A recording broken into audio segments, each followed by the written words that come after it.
தாங்கள் செய்த பாவத்தின் நிமித்தம் பரலோகத்துக்கும் பூமிக்கும் நடுவிலே ஒரு பெரிய திரைச்சீலை ஏற்பட்டது. அந்த சுவரை தாண்டி மனிதன் பரலோகத்தை எட்ட முடியாத அளவுக்கு மனிதன் எல்லா விதத்திலும் முயற்சி செய்தான். தெய்வத்தை அடைய தவம் இருக்கிறான்.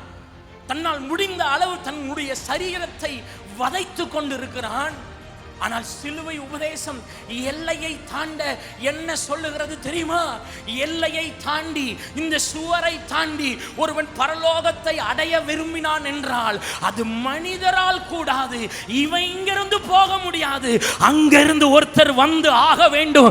அதுதான் என் கர்த்தராகிய இயேசு கிறிஸ்து 2000 ஆண்டுகளுக்கு முன்பாக அவர் பரலோகத்தில் இருந்து அந்த எல்லையை தாண்டி எனக்காக மனுக்குலம் எடுத்தபடியினாலே நான் அந்த எல்லையை தாண்டுகிறேன் இயேசுவின் நாமத்தில்.